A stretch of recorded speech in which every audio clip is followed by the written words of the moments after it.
बिस्मिल्लाहिर्रहमानिर्रहीम। अस्सलाम वालेकुम। एक मुस्लिम नौजवान और इसकी हिंदू महबूबा की दास्तान मोहब्बत। वक़्त ने इन्हें सरापा इंतकाम बना दिया था।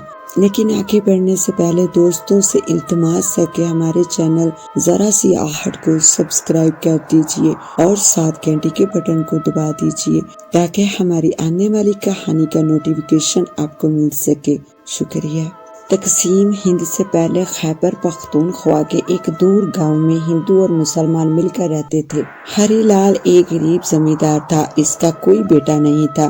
3 बेटियों में कुशल्या सबसे बड़ी थी। इसने बाप को कभी बेटे की कमी महसूस न होने दी। वो इसके साथ खेत में काम करती। हरीलाल कबूल सूरत आदमी था, लेकिन इसकी बीवी शकुंतला बहुत खूबसूरत थी। कुशल्या माँ पर गई थी। सडूल जिस्म, सफेद रंगत, काली बड़ी आंखें जिसमें वो हर वक्त सुरमा लगाए रखती, कमानों जैसी लंबी पलकें, अंधेरी रात जैसे काले बालों में वो कोई हूर ही मालूम होती। जिस रास्ते पर वो अपने खेत जाती, इस पर नजीर चाचा का खेत था। नजीर का बेटा बशीर इसके साथ ही खेत में काम करता। वो हर रोज कुशल्या को खेत से गुजरते हुए देखता। कुशल्या जब भी खेत से गुजरती नजीर चाचा का हाल जरूर पूछती। एक शाम जब वो खेत से वापस आ रही थी तो इसके सर पर लकड़ियों का एक बड़ा गठरा था। बोझ से इसके कदम डगमगा रहे थे। बशीर ने लपक कर इससे गठरा लिया और इसके घर पहुंचा आया। उस दिन से वो बशीर को शुक्रगुजार नजरों से देखने लगी। रफ्ता रफ्ता वो आपस में बातचीत करने लगे। नजीर इसके छोटे मोटे काम करता। कुशल्या को बशीर जैसे गबरू जवान बहुत पसंद थे। जाने कब और कैसे दोनों ने मोहब्बत की दहलीज पर कदम रखा। बशीर ने जब अपनी माँ को कुशल्या के रिश्ते के लिए कहा तो पहले वो बहुत गड़बड़ाई, मगर बशीर ने जब कसम खाकर कहा कि या तो वो कुशल्या से शादी करेगा या उम्र भर कुंवारा रहेगा, तो इसकी माँ का दिल नरम हो गया। बशीर ने इसे समझाया कि शादी के बाद मैं इसे मुसलमान कर लूंगा। बिल आखिर माँ ने इसके सामने हथियार डाल दिए और इसने इसके बाप को भी राजी कर लिया। चाचा नजीर ने जब हरीलाल से कुशल्या का रिश्ता मांगा तो इसने ये कहकर साफ इनकार कर दिया कि एक हिंदू का मुसलमान के साथ रिश्ता नहीं हो सकता। हाँ, अगर बशीर अपना मजहब छोड़ दे तो और बात है। चाचा नजीर को ये मंजूर ना था, इसलिए कि एक मुसलमान के पास इसका सबसे बड़ा सरमाया तो इसका मजहब ही होता है। चनाचा वो नाकाम घर लौटा। ठाकर बलराज के बेटे शंभूनाथ ने जब से कुशल्या को देखा था अपना दिल इसे दे बैठा था। वो ठाकर बलराज का अकलौता बेटा था, इसलिए ठाकर इसकी हर ख्वाहिश पूरी करता। जब इसने कुशल्या से शादी का कहा तो ठाकर ना चाहते हुए भी इनकार ना कर सका। हरीलाल की नजर में कुशल्या के लिए इससे अच्छा रिश्ता हो ही नहीं सकता था। चनाचा इसने फौरन हाँ कर दी। दोनों तरफ से फौरन शादी की तैयारियां शुरू हो गई। शंभूनाथ जल्द से जल्द शादी का ख्वाह था। जू शादी की तारीख करीब आ रही थी, कुशल्या की परेशानी बढ़ती जा रही थी। आखिर दोनों ने रात के अंधेरे में गांव से भागने का फैसला कर लिया। कुशल्या और बशीर एक दिन मिले तो कुशल्या बहुत परेशान थी, तो बशीर ने इसे दिलासा दिया, बस आज रात ही की तो बात है, फिर हम एक हो जाएंगे। बशीर ने दरिया में बहते हुए पत्ते को देखते हुए कहा, मुझे डर लग रहा है बशीर। कुशल्या ने टांगों के गिर्द हाथों का हल्का खोला और जमीन पर टेक लगाकर कहा, कुछ नहीं होगा मेरी जान, मैं हूं ना। बशीर ने इसके बालों पर हाथ फेर कर कहा। दरिया के किनारे जिस दरख्त के नीचे वो बैठे थे, इस पर एक चिड़िया चहचहाने लगी। मगर हमारे धर्म का क्या होगा? कुशल्या ने पूछा। मैंने तुम्हें एक बार समझाया है ना कि हमारा धर्म सिर्फ मोहब्बत है और इस धर्म में हिंदू मुसलमान सब एक हैं। बशीर ने इसे समझाते हुए कहा। दूर कहीं से एक चिड़ा आया और दरख्त पर चिड़िया के साथ बैठकर चहचहाने लगा। अच्छा ठीक है, मैं जाती हूँ। बाबा खाना खा रहे थे, बड़ी मुश्किल से आंख बचाकर आई हूँ। कुशल्या ने उठते हुए कहा। चलो ठीक है, रात को तैयार रहना। बशीर ने भी उठकर कहा और कुशल्या को रुखसत किया। दरख्त पर से चिड़ा और चिड़िया भी इकट्ठे उड़ गए। शबीर देर तक कुशल्या को जाते हुए देखता रहा। कुशल्या के माँ बाप जल्दी सोने के आदी थे। जब इन्हें सोए हुए काफी देर हो गई तो कुशल्या उठी, अपने कपड़े जो इसने पहले से तैयार रखे थे उठाए और दबे पांव घर से बाहर निकल आई। मौसम के तेवर बहुत खराब थे, शायद इसे इनका भागना पसंद ना था। हल्की हल्की बारिश शुरू हो गई। बशीर मुकर्ररा जगह पर कुशल्या का इंतजार कर रहा था। वो पहुंच गई तो दोनों जल्दी जल्दी गांव से निकलने की कोशिश करने लगे। गरज चमक के साथ बारिश शुरू हो गई तो हरीलाल की आंख खुल गई। सेहन में बंधी गाय को बरामदे में लाने के लिए उठा तो कुशल्या का बिस्तर खाली था। इसने इसे आवाजें दी, पूरे घर में ढूंढा, लेकिन कुशल्या का कहीं पता ना था। उसी वक्त इसके दिल में एक ख्याल आया, कहीं बशीर ने कुशल्या को अगवा तो नहीं किया। वो फौरन बशीर के घर गया तो मालूम हुआ कि बशीर भी गायब है। हरीलाल की चीखों पुकार से अड़ोस पड़ोस के लोग भी जाग गए। होते होते बात शंभूनाथ तक पहुंच गई। इसने चंद नौकर अपने साथ लिए और कुशल्या की तलाश में चल पड़ा। सख्त अंधेरे और तूफानी बारिश में इनके लिए सफर दुश्वार से दुश्वारतर हो गया। वो गांव से काफी बाहर निकल आए तो इन्हें जोगी रामपाल का खंडर नजर आया। जोगी रामपाल गांव में रहता था, मगर रात को वो अमलियात करता था, जिसकी वजह से इसके घर से अजीबो गरीब आवाजें आती। गांव वालों की नींदें खराब होने लगी तो गांव वालों ने इससे दरखास्त की कि या तो अमलियात छोड़ दे या फिर वो गांव छोड़ दे। इसने गांव छोड़ने को तरजीह दी और गांव से बाहर अपने लिए छोटा सा घर बनाया, जो इसके मरने के बाद वीरान पड़ा रहा। चलो यहाँ कुछ देर ठहरते हैं, जैसे ही बारिश का जोर कम होगा यहाँ से चले जाएंगे। बशीर ने कहा, मुझे डर लग रहा है, अगर गांव वाले हमारे पीछे आ गए तो। कुशल्या ने अपनी परेशानी जाहिर की। अव्वल तो किसी को पता नहीं चलेगा, और अगर किसी को मालूम भी हुआ तो इस तूफानी बारिश में कौन आएगा। बशीर ने इसे इत्मीनान दिलाया। शंभूनाथ गुस्से और गजब से पागल हो रहा था। ये सोच सोच कर इसके दिमागी रगें फट रही थी कि बशीर इसकी महबूबा भगा कर ले गया। गाड़ी तेज चलाओ, वो गांव से ज्यादा दूर नहीं गए होंगे। इसने ड्राइवर को हुक्म दिया और ड्राइवर ने गाड़ी की रफ्तार बढ़ा दी। वो जोगी रामपाल के खंडर से गुजरे तो इसके दिल में ख्याल आया कि कहीं वो यहाँ न छुपे हों। इसने ड्राइवर को गाड़ी रोकने का कहा और साथियों समेत खंडर में दाखिल हुआ। बारिश और हवा के शोर की वजह से बशीर शंभूनाथ की आमद से बेखबर रहा। दरवाजा धमाके के साथ खुला और शंभूनाथ अंदर दाखिल हुआ। बशीर और कुशल्या हैरान होकर खड़े हो गए। कमीने, तूने मेरी इज्जत पर हाथ डाला, वो भी ठाकर शंभूनाथ की इज्जत पर। शंभूनाथ ने बशीर पर बंदूक तान कर कहा, मैं तुम्हें इसका मजा चखाता हूँ, जाओ नरक में चलो। ये कहकर इसने गोली चला दी। कुशल्या बशीर के सामने आ गई और गोली ऐन इसके दिल पर लग गई। बशीर और शंभूनाथ एक वक्त चीखे। कुशल्या बशीर ने इसे गोद में उठाकर कहा, ये तुमने क्या कर दिया वहशी दरिंदे। शंभूनाथ दौड़ता हुआ आया और इसका चेहरा थपथपाते हुए कहा, आंखें खोलो कुशल्या, मेरी कुशल्या, खोलो आंखें। कुशल्या ने आंखें खोली। इसकी सांसें उखड़ रही थी। इसने रुक रुक कर कहा, मैं बशीर की थी, तुमने मेरी खुशी छीन ली, तुम भी जीते जी खुश ना रह सकोगे। ये कहकर इसकी गर्दन लड़क गई। कुशल्या, शंभूनाथ ने चीख कर कहा और बशीर पर अंधाधुंध गोलियां बरसा दी। बशीर जब गोलियां खाकर गिरा तो शंभूनाथ ने सिर्फ इस पर बस न किया बल्कि इसका सर भी लाश से जुदा कर दिया। दो मोहब्बत करने वाले मासूमों की लाशें बेयारों मददगार छोड़कर जब शंभूनाथ गांव वापस आया तो इसने गांव वालों से कहा कि हम गांव से बहुत दूर तक गए, लेकिन इनका कुछ पता नहीं चला। गांव वालों ने शंभूनाथ पर यकीन कर लिया। हरीलाल पर गोया क़यामत टूट पड़ी। बेटी के साथ साथ इसकी इज्जत भी चली गई। वो संजीदगी से गांव छोड़ने का सोचने लगा। अगली रात को जोगी रामपाल के खंडर से रोने और चीखने की आवाजें आने लगी। अक्सर लोगों ने वहां एक सरकटे आदमी को देखा जिसके साथ एक औरत थी। औरत के दिल के मुकाम पर एक बड़ा सुराग था जिससे आर पार सब कुछ नजर आता था। जिसने भी ये मंजर देखा बेहोश हो गया।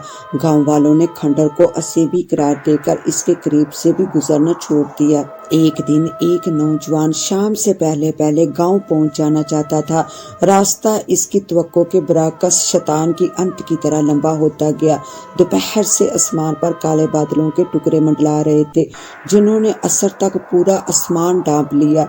शाम होते होते बारिश यूं बरसने लगी जैसे मशूक की जुदाई पर आशिक के ज़बत का बंद टूट जाए और इसकी आंखों से बेअख्तियार आंसू टपकने लगे। बारिश की शिद्दत में रफ्ता रफ्ता तेजी आने آنے لگی، تیز ہوائیں چلنے لگی، درختوں کی شاخیں جب آپس میں ٹکراتی تو یوں لگتا جیسے ہزاروں بدروہیں چنگاڑ رہی ہوں۔ کچے راستے پر اس کے لیے گاڑی چلانا دشوار ہو رہا تھا۔ کچھ فاصلے پر اسے روشنی نظر آئی، قریب جانے پر معلوم ہوا کہ وہ ایک چھوٹا سا مکان تھا۔ اس نے گاڑی گھر کے قریب روک دی، وہ گاڑی سے اترا اور زور زور سے گھر کا دروازہ کھٹکھٹایا۔ شاید گھر والے سرشام ہی سو گئے یا طوفانی بارش کے سبب وہ آواز سن نہ پائے، اس خیال سے اس نے اور زور سے دروازہ کھٹکھٹایا۔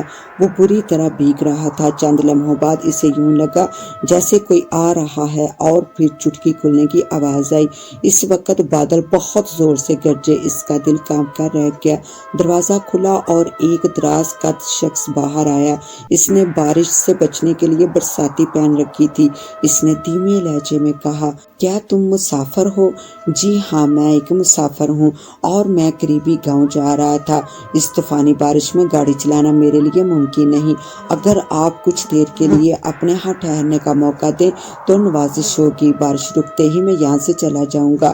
گوہر نے ایک ہی سانس میں کہا، اندر آ جاؤ، تم بہت بھیگ گئے ہو، اسے اپنا ہی گھر سمجھو، اس نے محبت بھرے لہجے میں کہا۔ گوہر اس کے پیچھے پیچھے گھر میں داخل ہوا۔ یہ 2 کمروں پر مشتمل ایک چھوٹا سا گھر تھا۔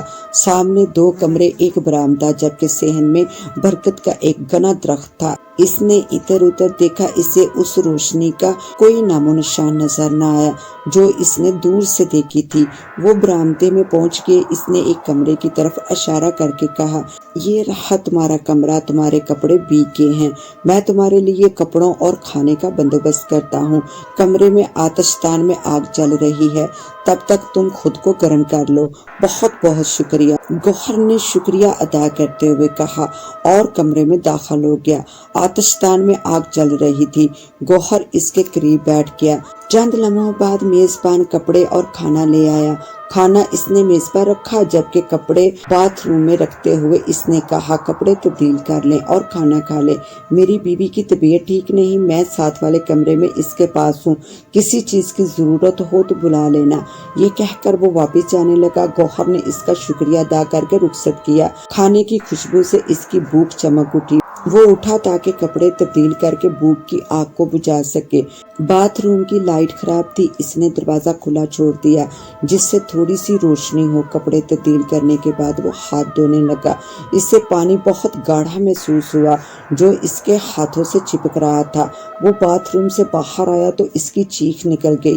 اس کے ہاتھوں پر گاڑھا گاڑھا خون تھا۔ غیر ارادی طور پر اس کی نظر کھانے کی میز پر پڑی۔ ایک پلیٹ میں چاول تھے جس کے اوپر بنا ہوا انسانی ہاتھ کا پنجہ رکھا تھا۔ دوسری پلیٹ میں شوربہ تھا جس میں 2 انسانی انگلیاں تیر رہی تھی۔ اسے کے آنے لگی۔ شاید خوف کی وجہ سے اس کا گلا خشک ہو گیا۔ پانی کے لیے اس نے فریج کا دروازہ کھولا تو اس میں انسانی سر تھا۔ دروازہ کھلتے ہی سر نے آنکھیں کھول دی۔ اس نے فوراً دروازہ بند کیا اور باہر کی طرف دوڑ لگا دی، لیکن کمرے کا دروازہ بند تھا۔ وہ زور زور سے دروازہ پیٹنے لگا۔ وہ چیخ چیخ کر میزبان کو بلا رہا تھا۔ اس کی سانسیں بے ترتیب تھی۔ اچانک اسے اپنے پیچھے حرکت محسوس ہوئی۔ اس نے مڑ کر دیکھا تو ایک بلی میز پر بیٹھ کر کھانا کھا رہی تھی۔ اس کے ہاتھ انسانی تھے، باقی سارا جسم بلی کا تھا۔ ہاتھوں میں انسانی پنجہ پکڑ کر جھنجھوڑ رہی تھی۔ خوف کے مارے اس کا برا حال تھا۔ وہ تھر تھر کانپنے لگا۔ کیوں صاحب، ڈر گئے کیا؟ دائیں جانب سے آواز آئی۔ اس نے اس طرف دیکھا تو اس کی رہی سہی ہمت بھی جواب دے گئی۔ باتھ روم سے ایک آدمی نکلا۔ آدمی کی بجائے وہ ایک درد تھا جس نے اپنا سر دائیں ہاتھ میں پکڑا تھا اور وہ سر بول رہا تھا۔ اس دہشتناک منظر کی وہ تاب نہ لا سکا اور بے ہوش ہو کر گر گیا۔ صبح لوگوں نے کھنڈر کے پاس گاڑی کھڑی دیکھی تو انہیں افسوس ہوا کہ ایک اور آدمی اسیبی کھنڈر کا شکار ہو گیا۔ ادھر شمبھو ناتھ ایک رات سو رہا تھا کہ چیخوں کی آواز سے اس کی آنکھ کھل گئی۔ وہ کمرے سے باہر آیا تو اس کے استخوان خطا ہو گئے۔ اس کے باپ کے کمرے میں آگ لگی تھی۔ کمرے کا دروازہ بند تھا اور اس کا باپ مدد کے لیے چیخ رہا تھا۔ آگ کسی بچھڑے ہوئے بھوکے آستے کی طرح ہر چیز نکل رہی تھی۔ شمبھو ناتھ نے دروازہ توڑنے کی بھرپور کوشش کی مگر اس سے کامیابی نہ ملی۔ ملازم بھی دوڑے دوڑے آئے، سب نے مل کر کوشش کی مگر دروازہ نہ کھل سکا۔ ठाकर बलराज की चीखें पूरी हवेली में गूंज रही थी। जब इसकी आखिरी चीख निकल गई तो दरवाजा खुल उठा। ठाकर बलराज कोयला बन चुका था। रात की देवी जब अपने पर्स समेट कर वापसी का इरादा कर रही थी तो शंभूनाथ को मुलाजिम ने एक और बुरी खबर दी कि इसकी तमाम खड़ी फसल आग की नजर हो गई। सुबह होते होते वो गम से नढहाल हो चुका था। पूरा दिन हंगामा खेज रहा। रात को थका हारा जब बिस्तर पर लेटा तो इसके कानों में कुशल्या के अल्फाज गूंजने लगे, तुम जीते जी खुश ना रह सकोगे। ये कुशल्या का शराब था या इसकी आत्मा इंतकाम ले रही थी। अभी वो ये सोच रहा था कि इसे यूं लगा जैसे इसके बदन में किसी ने हजारों सुइयां चबो दी हैं। चुभन बढ़ते बढ़ते नाकाबिले बर्दाश्त हो गई तो वो चीखने और तड़पने लगा। 1 घंटे तक इसकी ये हालत रही। अब हर रात इस वक्त जिस वक्त उसने कुशल्या और बशीर को मारा था इसके बदन में सुइयां चुभती और वो चीखता और तड़पता रहता। इसके नौकर जो कत्ल के वक्त इसके साथ थे एक एक करके घर में मुर्दा पाए गए। इनके जिस्म काले हो गए थे और हाथ लगाने पर गोश्त बदन से जुदा हो जाता। गांव में खौफो हर्ष फैल गया। हर शख्स खौफ सदा था। शंभूनाथ का चाचा इसकी हवेली में आया और इसके साथ रहने लगा। इसने शंभूनाथ को बड़े बड़े हकीमों और डॉक्टरों को दिखाया मगर अफाका ना हुआ, बल्कि हकीमों ने साफ कह दिया कि ये किसी हकीम या डॉक्टर के बस की बात नहीं, इसे किसी जोगी को दिखाइए। अगले दिन ठाकर एक जोगी को हवेली में ले आया। इसने पूरी हवेली का मुआयना किया। वो शंभूनाथ के कमरे में गया और बहुत देर तक वहां बैठकर कुछ पढ़ता रहा। ठाकर शमराज और शंभूनाथ कमरे से बाहर इसका इंतजार करते रहे। जब वो बाहर आया तो इसने शंभूनाथ की तरफ इशारा करके कहा, इस मूर्ख ने 2 निर्दोष प्रेमियों की हत्या की है। इनकी आत्माएं अब इंतकाम ले रही हैं। वो इस खानदान और इससे वाबस्ता किसी भी फर्द को नहीं छोड़ेंगे। ठाकर शमराज ये सुनकर लर्ज गया। इसने नहायत आजिज़ी से कहा, जोगी महाराज हम पर दया करें, इस समस्या का कुछ उपाय निकालें। उपाय है मगर मैं इस मूर्ख की कुछ सहायता नहीं कर सकता। इसे इसके कर्मों की सजा मिलनी चाहिए। जोगी ने गरजदार आवाज में कहा, दया करें महाराज, दया करें। शमराज ने इसके पांव पकड़कर कहा, अच्छा ठीक है। जोगी ने शमराज को उठाते हुए कहा, इन आत्माओं को खत्म करने की शक्ति मुझ में नहीं, मगर मैं इनको इस खंडर में बंद कर दूंगा और वहां से फिर बाहर नहीं आ सकेंगे। जोगी ने खंडर के गिर्द एक हासार खींचा और एक खास अमल के जरिए इन आत्माओं को खंडर में कैद कर दिया। वक्त का पहिया घूमता रहा। तकसीम हिंद के बाद हिंदू गांव छोड़कर चले गए। ये वाकया वक्त की गर्द की तहों में छुप गया। जोगी की मौत के साथ इसका अमल भी खत्म हुआ तो कुशल्या फिर आजाद हो गई। खंडर के आसपास से गुजरने वालों को वो नुकसान पहुंचाती रही। बहुत जल्द दोबारा ये खंडर असेबी खंडर के नाम से मशहूर हो गया। एक पे एक खंडर में कई मुसाफिरों की मौत ने गांव वालों को परेशान कर दिया। वो जरके की सूरत में गांव की सबसे बड़ी मस्जिद के इमाम मौलवी अब्दुल हसीब साहब के पास आए और इनसे दरख्वास्त की कि इस असीब से गांव वालों को निजात दिलवाएं। मौलवी अब्दुल हसीब नहायत मुत्की परहेजगार और बहुत बड़े आमिल थे। इनके बारे में मशहूर था कि रात को जन्नात इसके पास पढ़ने के लिए आते हैं। अल्लाह के बंदों पर वो बहुत तरस खाने वाले थे, इसलिए फौरन तैयार होकर उठे और असेबी खंडर की तरफ चले गए। इसने गांव वालों को आने से मना किया। खंडर पहुंचकर इसने एक जगह हसार खींचा और इसके अंदर आलती पालती मारकर बैठ के आंखें बंद करके इसने अमल शुरू किया। कुछ देर बाद कुशल्या और बशीर की आत्मा नमूदार हो गई। बशीर ने अपना सर हाथों में पकड़ रखा था। इसके कटे हुए सर से खून बह रहा था। कुशल्या के दिल में एक बड़ा सुराग था जिसके आर पार सब कुछ नजर आ रहा था। इसके बाल बिखरे हुए थे और इसकी आंखें शोले बरसा रही थी। वो मौलवी साहब की तरफ नहायत गुस्से में बढ़ी। मौलवी साहब के करीब पहुंचकर वो यूं पीछे हटी जैसे किसी गैर मरी दीवार से टकरा गई हो। इसने मौलवी साहब पर कई बार हमला करने की कोशिश की मगर दरमियान में हाइल गैर मरी दीवार की वजह से हर बार नाकाम हुई। आखिर तंग आकर इसने मौलवी साहब से पूछा, तुम क्या चाहते हो? मैं चाहता हूँ कि तुम अल्लाह के बंदों को नुकसान पहुँचाना छोड़ दो, मगर उन्होंने हमें जो नुकसान पहुंचाया, इसका क्या? शल्या ने गुस्से से कहा, जिसने तुम्हें नुकसान पहुंचाया था तुम इससे इंतकाम ले चुकी हो, बाकी इन लोगों में अब कोई नहीं बचा। बेगुनाह लोगों को मारकर तुम कौन सा इंसाफ कर रही हो? मौलवी साहब ने पूछा। कुछ देर तक वो खामोश रही, फिर इसने कहा, हमारे जिस्मों का क्रियाकर्म करो ताकि हमें शांति मिले, नहीं तो हम यूं ही भटकते रहेंगे और लोगों से इंतकाम लेते रहेंगे। ठीक है, मैं आज ही इंतजाम करता हूँ, तुम मुझे अपने अपने जिस्म दिखाओ। मौलवी साहब ने कहा, मेरे पीछे आओ ताकि मैं तुम्हें दिखा सकूं।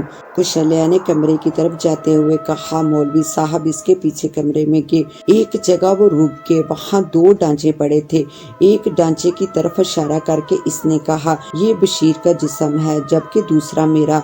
जाओ अब अपना वादा पूरा करो।